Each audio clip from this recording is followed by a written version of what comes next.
Hey, hi, this is Mike Calvert-Smith and Max. We're going to do number 2 of our series in car restoration for the home restorer. Max is here to help me, and in any points that you don't understand, Max will be totally available to answer any questions you may have. Mightn't you, Max? Hey, what do you think? No? No. All right, off we go. Go make me some tea. I can't do that either. Oh, I don't know. We're going to do it. Here you go. Oh. I think he was quite happy to stay. You ever stay? Okay. So, no, Max wants to come up. Yo, where we are? Max wants to join in, so we'll join in with Max. Silly dog. Say hello, Max. So, today, as I said yesterday, or when I did the last video, what I want to do is talk to you a little bit about your workshop and your workshop environment, and what do you need to do, what do you need to have to get started in restoring cars. Well, the first thing is a garage or somewhere. Again, I don't have 300 square meters worth of garage, so I just have my garage at home, which isn't too bad in size, but it's not huge. So, you know, you have to optimize the space that you have. I'm actually making me eat. So you have to maximize the space that you have and try and do what you can do. Okay. Of course, there are some people out there, and I see these gorgeous American or Australian homes where you've got these enormous garages, which is beautiful, lovely, and then great, and you're lucky you. But I don't. I have a smallish garage, so you know we do what we can do. Okay, but you can do it. You know, the last car, as a kid, as a student, I restored a midget, and it was in a barn. And believe me, that was an open barn at that. So you can do things if you really want to. You can do it. Okay. So the first thing I want to talk to you today, and we all go on about health and safety. Don't ever underestimate the dangers that are in a car restoration workshop, or any workshop for that matter. But as we're talking about cars, let's talk about that. I'll give you a clue. Steel melts at 1,650 degrees centigrade. When you're cutting, when you're welding, if you're using a plasma cutter, that's the sort of temperature you're talking about, and your little fingers don't resist. They don't. So the first thing you need to make sure is that you're covered up. Now, what do I wear? Well, starting at feet, I always wear safety boots. I don't wear baskets, Converse, or I don't wear what do they call them, soft shoes, if you will. I wear safety boots with steel tips. I wear a tough set of overalls, which I go through like 2 a year. I always wear gloves, always, even when I'm using my gloves, even when I'm tidying up, I wear gloves because, well, for obvious reasons, we'll come back to that. Eye protection, I always wear. I wear glasses, unfortunately, age, I guess. So my eyes are always protected if I'm grinding with an old. In fact, what I use often is an old welding helmet, obviously without a flashing off, and that protects not only my face, but it protects down to about here. I've had many little burns around my neck because, like an idiot, I don't put something to protect myself, and you get these little hot bits of metal land on your skin. It bloody hurts. Again, it's very, very hot, so your skin just doesn't resist. What are you doing, Maxie? What do you think? You agree, don't you? The ear protection, I am not very good at this. I don't generally tend to protect my ears. I should do, but I don't.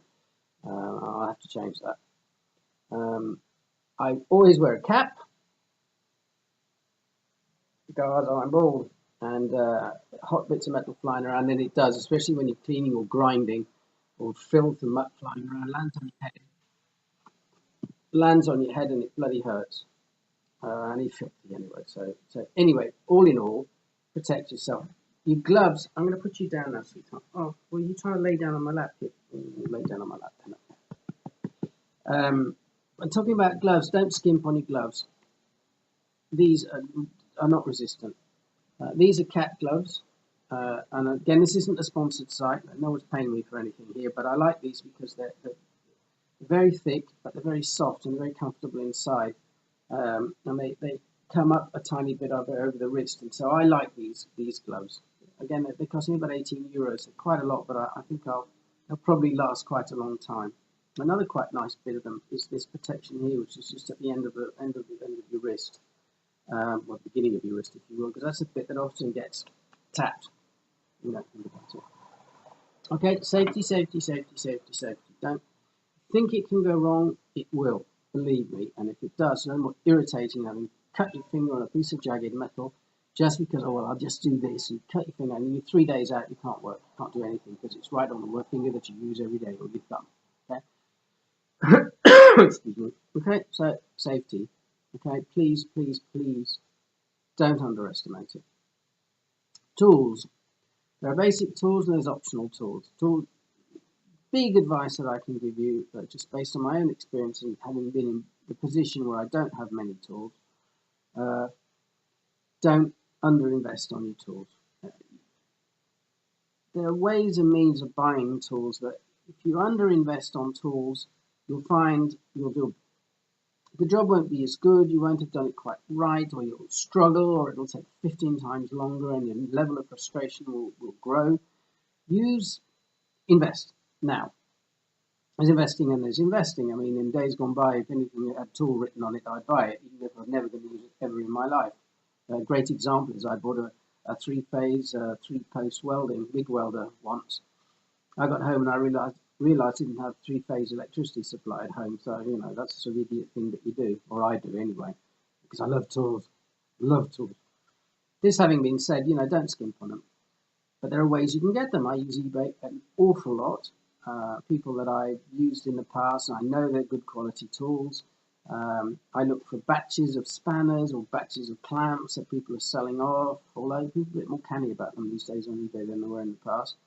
I bought it must have been 50 Whitworth and AF spanners for about a tenner once, and I still use them today. I once bought a micro set of spanners, which I thought I'd never use them, but I've used them like countless times.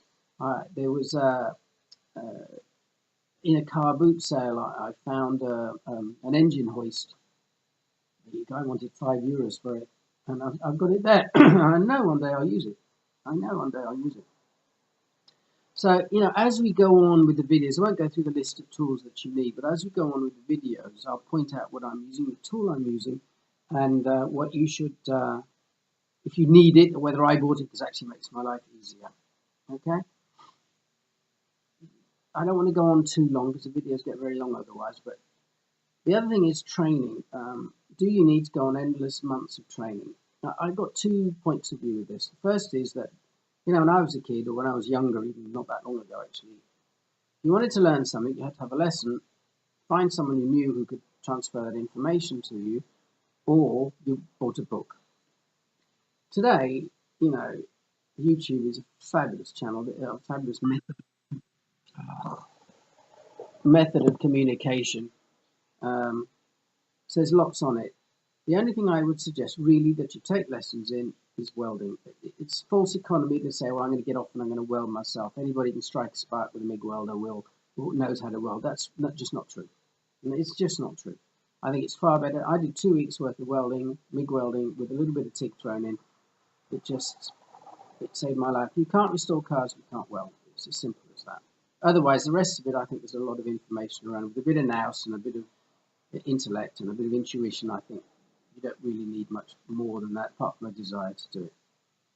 Okay, I'm going to stop here, because the next time round, which won't be too long, I'll have to get on working on Lois. We'll talk about the workshop itself, plus we'll start doing some stuff on Lois so we can get into the nitty-gritty of things. Thanks very much. Don't hesitate to give me feedback. I've never done this before, so, you know, no doubt there'll be lots of errors and mistakes or things that are utterly irritating when you watch it. Please don't hesitate to let me know, and I'll try and change it. The idea is that we all learn together. Thanks. Bye. Oh boy. Say bye-bye, Max. Max doesn't want to say goodbye. Bye.